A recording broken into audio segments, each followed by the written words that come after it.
Semua yang benar, yang tak pernah pudar, semua yang mulia, yang anggun berbicara, semua yang adil, bagai cahaya senja.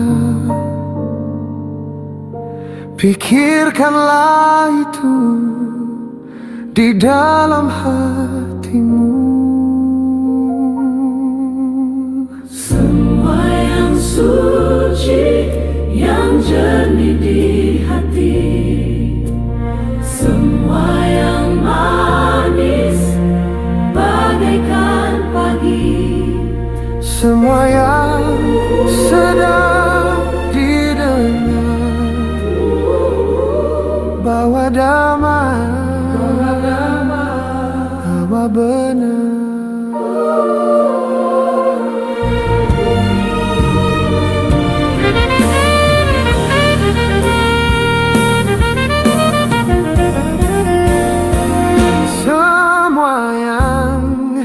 Disebut kebajikan, yang patut dipuji, tak ada bandingan. Lihatlah, rasakan, jangan lupakan.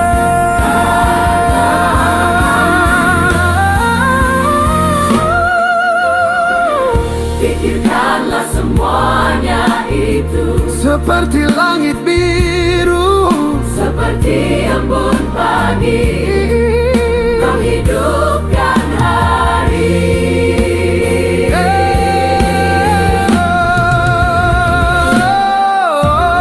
Semua yang suci, yang jernih di hati, semua yang manis bagaikan pagi, semua yang sedang didengar, bawa damai, bawa benar. Semua yang suci, yang jernih, semua yang manis bagaikan pagi, semua yang sedang didengar, bawa damai,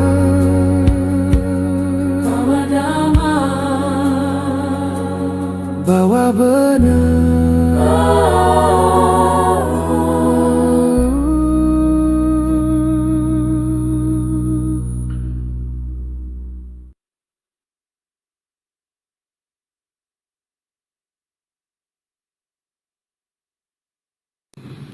Shalom, saudara yang dikasihi oleh Tuhan. Pagi hari ini saya seperti biasa akan mengajarkan seri karakter Kristus, pelajaran berseri selama 1 tahun. Kali ini berpikir benar seperti Kristus, ya. Ayat kuncinya ada di Markus 8 ayat 33. Ya, maka Yesus memalingkan diri sambil memandang murid-muridnya. Ia memarahi Petrus, katanya, "Enyalah iblis, sebab engkau bukan memikirkan apa yang dipikirkan Allah, melainkan apa yang dipikirkan manusia." Nah, saudaraku, pada waktu itu Yesus diingatkan oleh Petrus dan murid-muridnya agar tidak masuk ke Yerusalem, di mana Kristus nanti akan mengalami aniaya. Nah, saudaraku, cara berpikir seperti itu tidak salah karena murid-muridnya mengasihi Yesus. Tetapi kenapa Yesus begitu marah sampai berkata, "Enyalah iblis"? Karena pola pikir dari murid-muridnya adalah pola pikir manusia yang masih bisa dipengaruhi oleh pikiran-pikiran duniawi.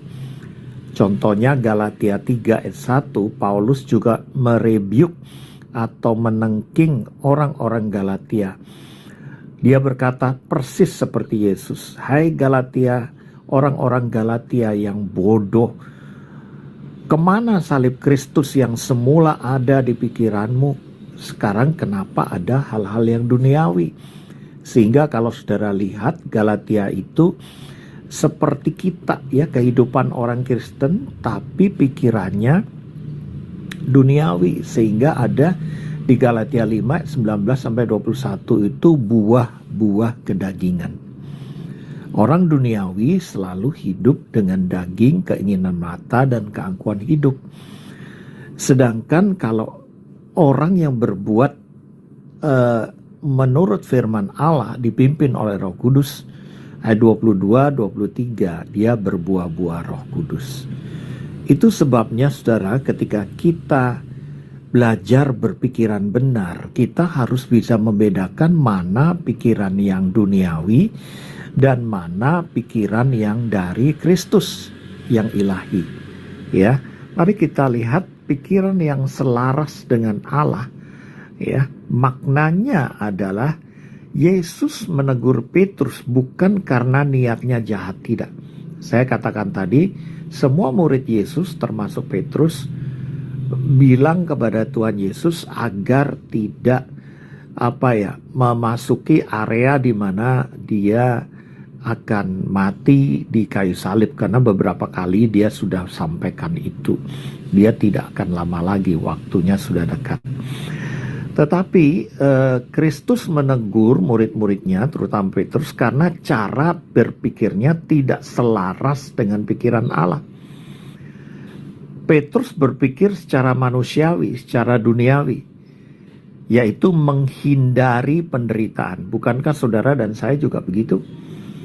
Kalau kita sakit, kita jengkel. Kalau kita sembuh, kita mengucap syukur. Kalau kita minus, kita berteriak kepada Tuhan. Tali kalau plus, kita lupa kepada Tuhan. Yaitu cara berpikir duniawi, bahwa kebaikan Tuhan hanya diukur dengan kesembuhan maupun dengan kemakmuran kita. Ketika Daniel dimasukkan gua singa, dia tetap taat walaupun dia tidak bersalah.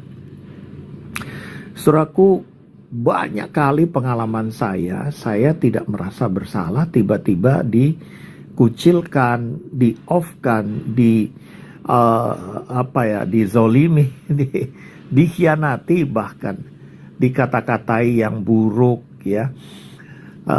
Saya percaya bahwa peristiwa itu tidak mengenakkan daging kita, jiwa kita juga tersiksa. Tetapi kalau kita percaya bahwa kita melakukan kehendak Tuhan, tetap hidup dalam kekudusan, kebenaran bersama dengan istri dan anak-anak, kita bisa bertahan sampai hari ini. Ya. Saya tidak menghindari penderitaan, saya tidak mencari kemenangan instan. Karena kemenangan instan itu dari dunia, saudaraku.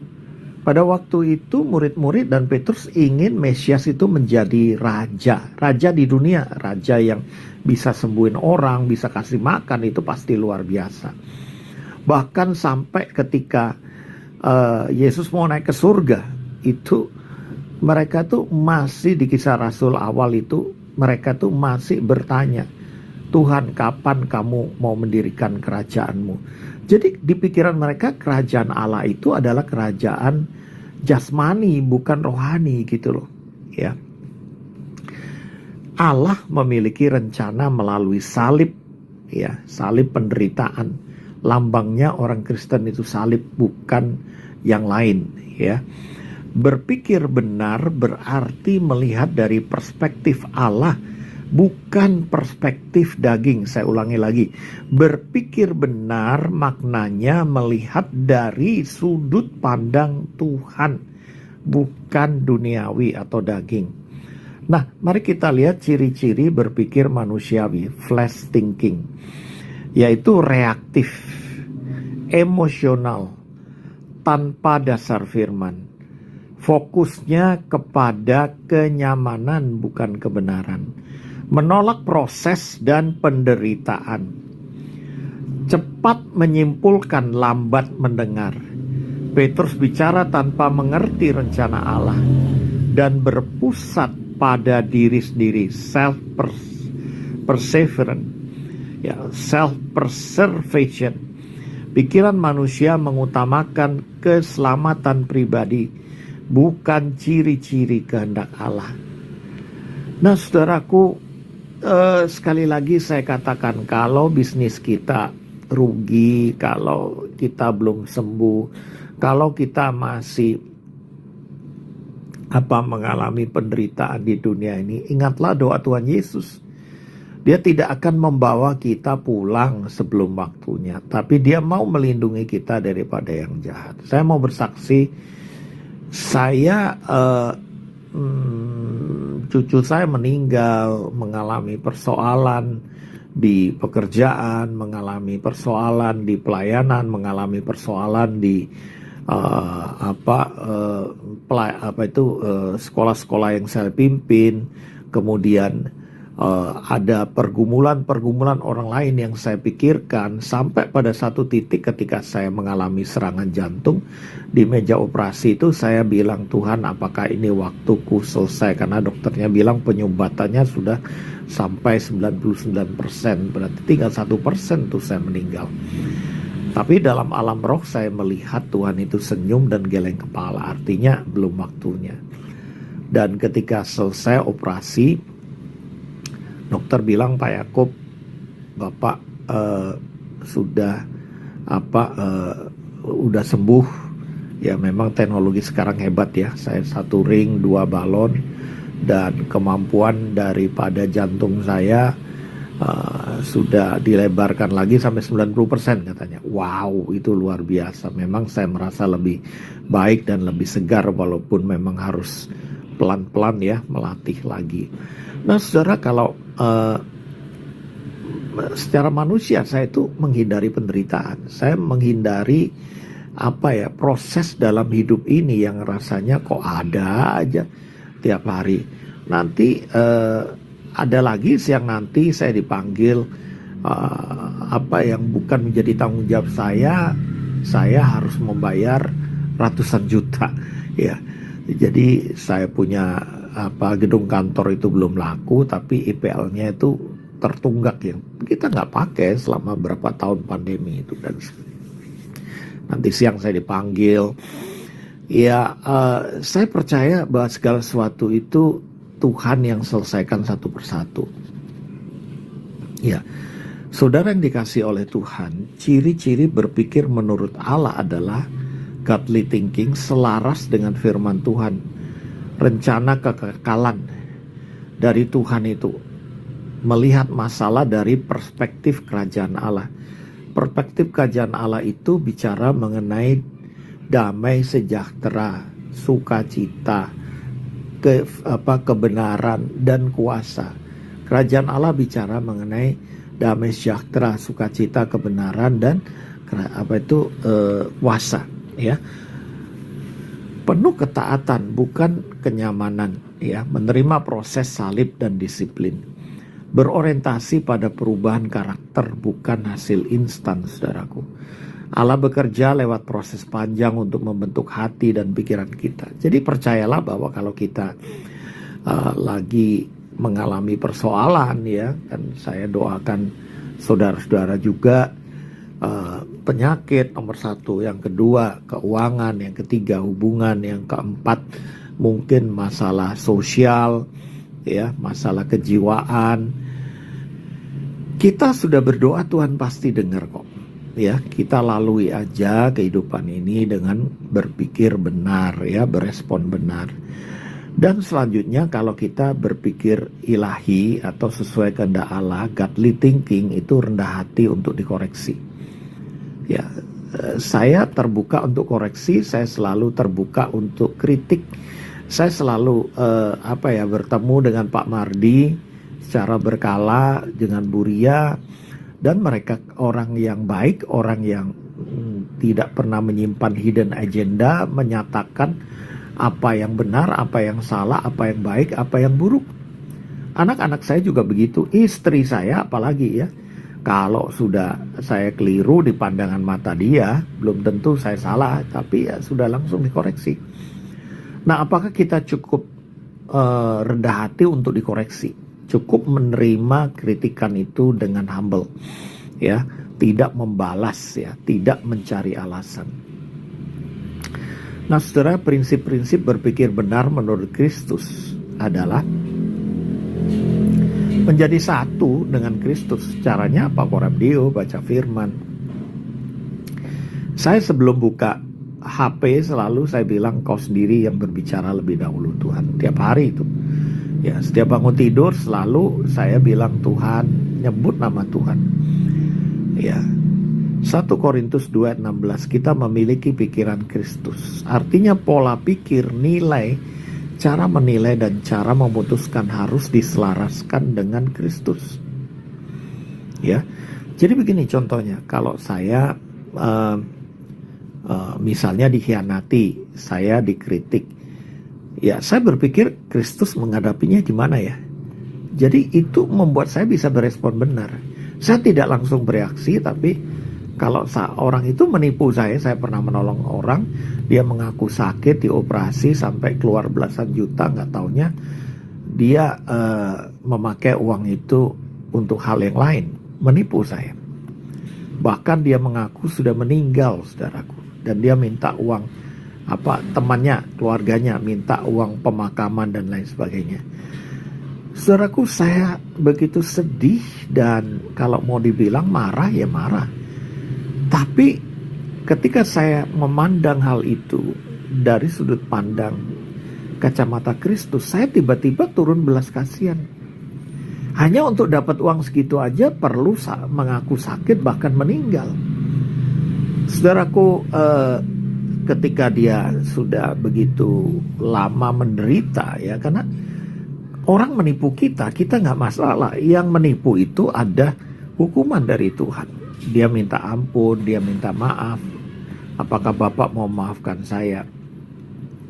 Saya bilang saya mau. Saya juga memperbaiki rumah saya sampai habis ratusan juta.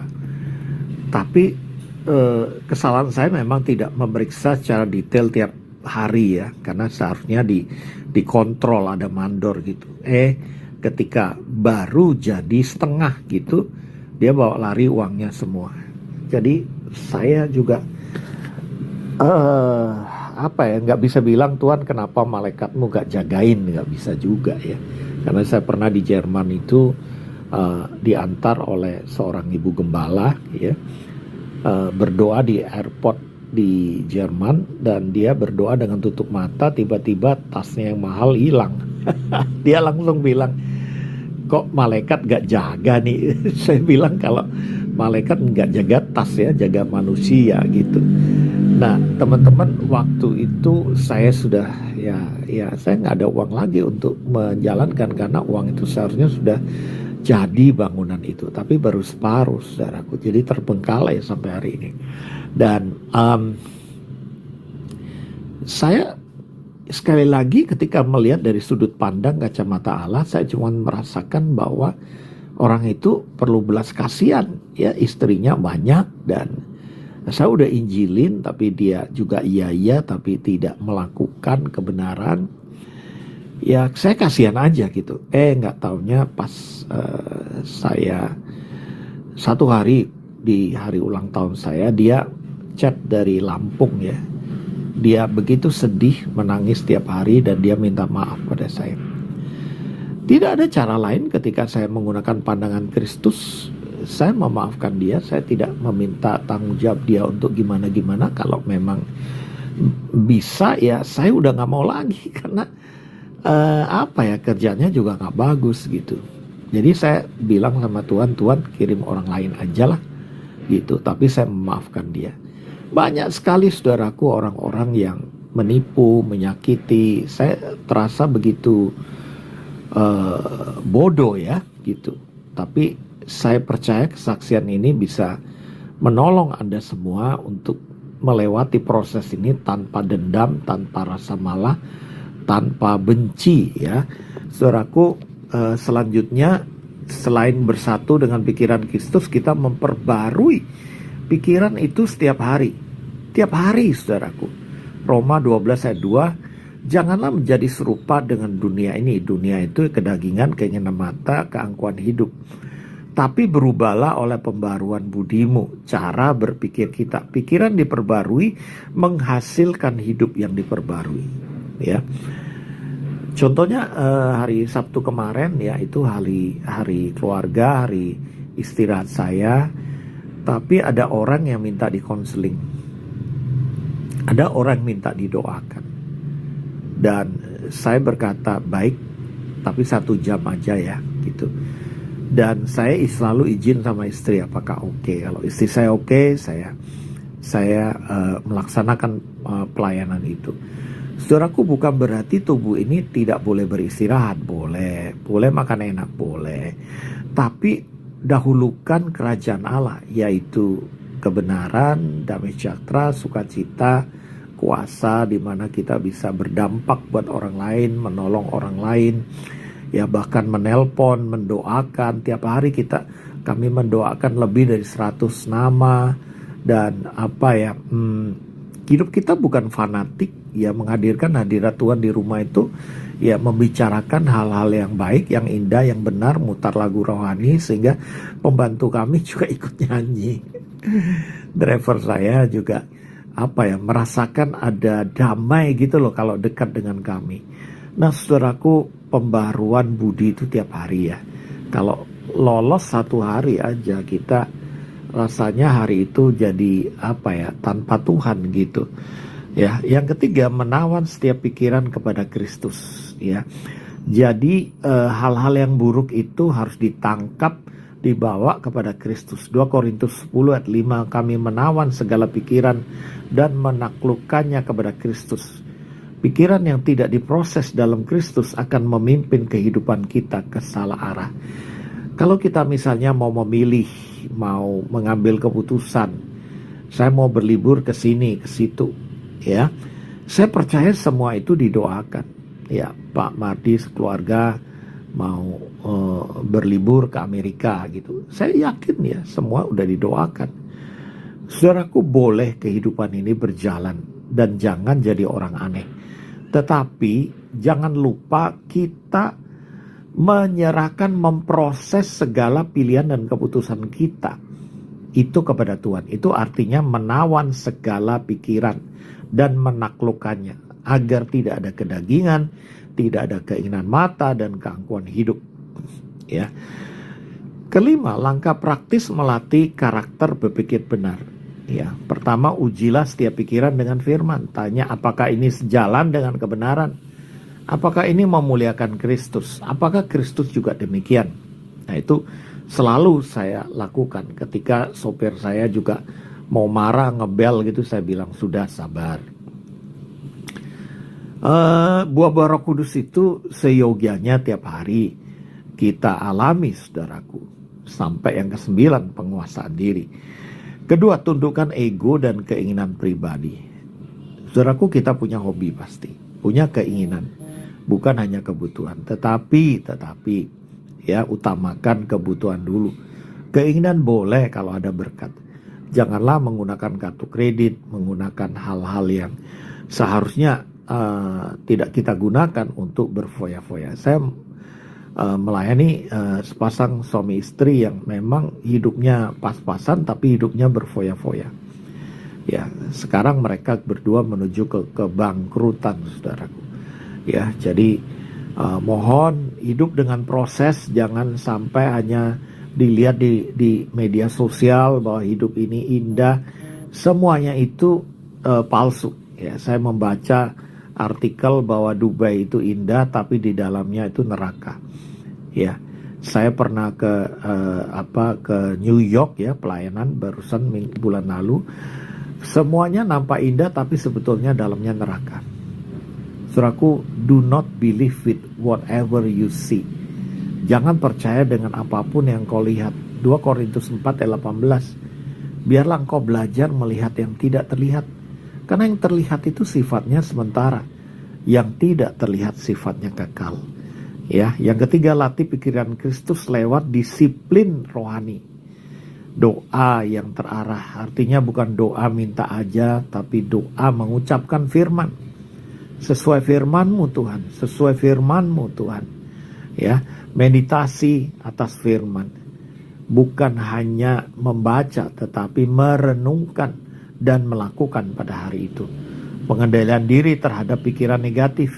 Ya, Filipi 4 ayat 8 saudaraku, itu ditulis hanya berapa waktu sebelum Paulus dipancung kepalanya. Bayangin, orang mau dipancung kepalanya, dia bilang pikirkan yang indah, yang benar, yang mulia. Sampai dalam film Paul the Apostle itu saya melihat ketika dia berjalan mau dipancung, itu petugasnya menangis dan Petrus memeluk dia. Dan Algojo memancung kepalanya dan dia bertemu dengan saudara-saudara seimannya di sudut pandang yang indah sekali. Ya, saudara yang dikasih Tuhan, terima teguran ya rohani sebagai bentuk kasih. Petrus ditegur, tapi teguran itu menyelamatkannya dari arah yang salah. Yesus bukan menegur Petrusnya, tapi iblisnya ditengking keluar. Karena apa saudaraku? Karena pola pikir mau bunuh diri, mau cerai, itu ditengking dalam nama Yesus. Kalau pelayanan suami istri ya, nanti minggu ini saya banyak sekali pelayanan suami istri yang mau cerai. Kita tengking roh perceraian itu. Saya terharu ketika Pak Mardi melayani sama Bu Ria, padahal itu habis meeting dengan saya 3 jam, tapi meeting lagi 5 jam setengah sampai jam setengah 10 malam ya. Tapi akhirnya mereka berdua tidak percaya, besoknya di follow up lagi, dan semoga bisa di Koramdeo juga ya saudara kita itu, dan semoga bisa mendengarkan ini. Itu Pak Mardi berkorban. Ingat ya, kalau kita melakukan kehendak Allah, Tuhan akan memberkati hidup kita, anak cucu kita. Yang kelima, milikilah perspektif kekekalan agar kita bisa berpikiran benar. Apa yang kita pikirkan harus dilihat melalui lensa kekekalan, bukan hanya kenyamanan saat. 2 Korintus 4:18. Ya. Jadi yang keenam, ayat-ayat pendukung untuk karakter berpikir benar ada 12 ya, seperti biasa ya. Filipi 4 ayat 8, berfokus pada yang benar, yang suci, yang mulia. Itu pilihan saudaraku. Ya, saya selalu bilang sama istri saya, sama anak-anak saya, tim saya, udahlah. Ada orang diterkam singa, ada orang tabrakan, ada ini. Kenapa sih, ada untungnya apa gitu? Kita cuma bilang kasihan, tapi membuahkan ketakutan di dalam diri kita. Ingat ya, apa yang kita lihat itu langsung masuk di imajinasi, masuk dalam hati kita loh. Ya, kurangi hal-hal media sosial, apalagi hal-hal yang buruk, yang ngeri. Berhentilah bahkan membaca atau mendengar di TV. Karena apa? Media sosial itu kan sensasional. Ya, kalau berita itu tidak sensasi, orang nggak mau dengar. Mana ada berita yang Anda lihat di TV, lihat di koran, di mana, semuanya berita yang sensasional, yang sifatnya juga dibumbui hoax dan lain sebagainya. Mana ada berita yang semuanya aman, tentram, nyaman gitu. Dikit sekali adanya. Oke? Jadi pikirkan yang benar, yang indah, yang suci, yang mulia. Kolose 3:2, pikirkan perkara yang di atas, bukan yang di bumi. Apa itu perkara di atas? Saudaraku, iman, kasih, pengharapan, keindahan, damai sejahtera, ya, harmonis. Saya selalu membayangkan yang indah untuk istri saya, anak menantu dan cucu, dan gereja, dan tempat-tempat yang saya layani. Saya percaya bahwa Indonesia ini juga indah, ya. Indonesia akan lebih makmur, bahkan menjadi tonggak Asia nantinya, ya. Amsal 23:7, sebab seperti orang membuat perhitungan dalam dirinya sendiri, demikianlah ia. Dalam bahasa Inggrisnya itu bagus, as a man thinks so he is. Jadi kalau kita berpikir buruk, kita jadi buruk. Kita berpikir sakit, kita jadi sakit. Kita berpikir minder, kita jadi minder. Saudaraku, apa yang dipikirkan orang itu, yang terjadi dalam hidup kita. Ya, baru-baru ini saya ditolong oleh Bu Susi karena tiba-tiba asuransi istri saya itu lapse, dan secara pikiran manusia itu tidak mungkin, ya. Tapi kami berdua berdoa dengan istri, dengan Bu Susi, dengan Ko Payung, dan tetap berusaha, dan hasilnya luar biasa, bisa dihidupkan lagi. Saudaraku, percayalah bahwa hidup ini, sakit bisa disembuhkan, keuangan bisa dipulihkan, orang hutang bisa lunas. Saya mendoakan dan menolong Pak Untung yang dari Kediri yang pernah ngomong di sini. Dulu utangnya itu miliaran, tapi sekarang tinggal sedikit, saudaraku, tinggal berapa ratus juta aja. Dan saya berkata, dalam waktu singkat kamu akan bebas hutang. Dia cuma jualan kue bolu, saudaraku. Saudara percaya bahwa sakit kita bisa disembuhkan. Kita katakan, aku sembuh, aku bisa dipulihkan dengan pasanganku, anakku sembuh. Ya, katakan, karena perkataan kita berkuasa. Ya, Yesaya 55 ayat 89, pikiran Allah lebih tinggi dari pikiran manusia, setinggi langit dan bumi. Demikian bedanya pikiran Allah, sudut pandang Allah, dan rencana Allah terhadap kita. Ya, kalau pintu itu enggak terbuka, berarti di balik pintu itu ada jurang. Ya, jangan dobrak pintu itu. Kalau saudara ngetuk itu lebih bagus daripada dobrak. Ya, seperti janda miskin itu ngetuk terus ke rumah jaksa, akhirnya jaksa itu membukakan pintu. Jangan dobrak, ya.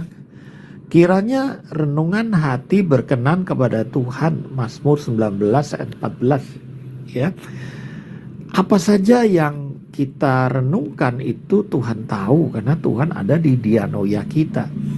Efesus 4 ayat 23, diperbarui dalam roh dan pikiran tiap hari, tiap detik, pada waktu kita korem deo. Ya, ajak teman-teman kita untuk bisa mengalami Kristus, ya. Korem deo itu ingat, ya, mesbah di mana kita ketemu Tuhan dengan doa, pujian, penyembahan, dan firman, ya, dan kesaksian. Roma 8 ayat 5, mereka yang hidup menurut roh memikirkan hal-hal yang dari roh. Apa yang dari roh? Yang tidak kelihatan. Apa yang dari roh?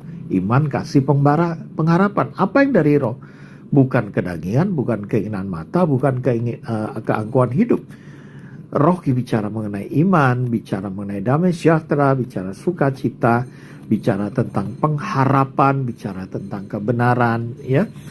Mazmur 119 ayat 105, firman Allah sebagai pelita bagi pikiran dan langkah kita. Mari kita berdoa, saudaraku. Bapa di surga, kami serahkan pikiran kami sepanjang hari ini, sepanjang minggu, bulan, dan akhir tahun ini. Hidup kami bukannya kami lagi, tapi Kristus yang hidup dalam kami. Kami menyerahkan segala usaha kami pada hari ini, segala keinginan kami menjadi sebuah kebutuhan yang sesuai dengan kehendak Allah. Ampunilah dosa kesalahan kami, ya Tuhan, kalau kami masih belum bisa berpikir benar. Saudaraku, saya percaya kalau kita berusaha, Tuhan menolong. Mungkin seringkali kita jatuh, Tuhan tidak membiarkan kita tergeletak, sebab Tuhan menopang tangan kita. Pikirkan yang indah, yang benar, yang mulia. Itu adalah pikiran benar, sehingga kita bisa berespon benar ketika orang lain tidak benar, ketika situasi tidak benar, ketika barang-barang tidak benar. Kita tetap bisa berespon benar karena pikiran kita benar seperti Kristus. Dalam nama Yesus, Tuhan memberkati. Amin, amin, amin.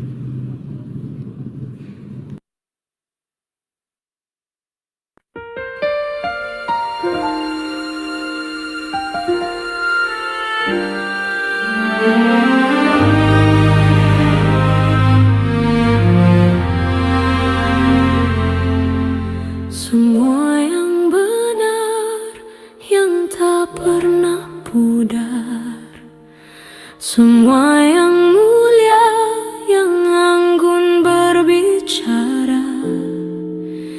semua yang adil bagai cahaya senja. Pikirkanlah itu di dalam hatimu. Semua yang suci, yang jernih di hati, semua yang manis bagaikan pagi, semua yang sedap didengar bawa damai, bawa benar.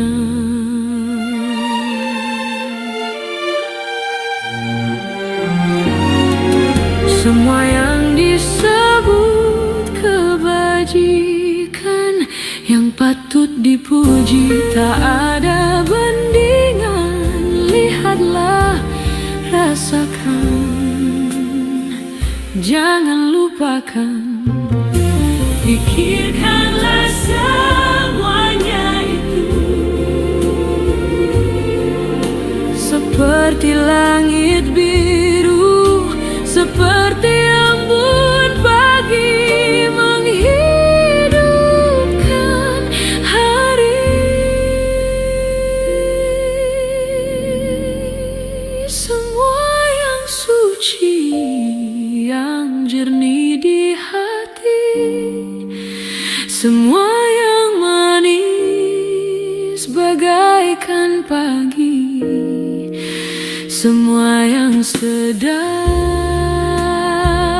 didengar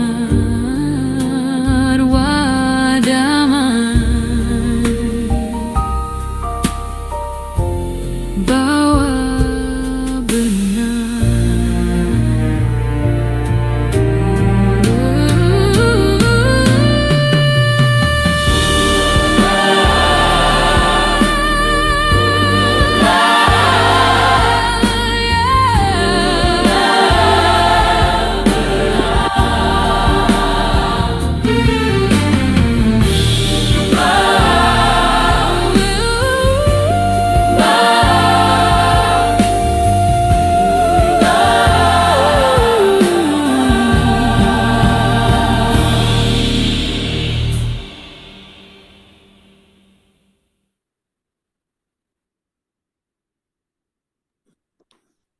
Selamat pagi, silakan.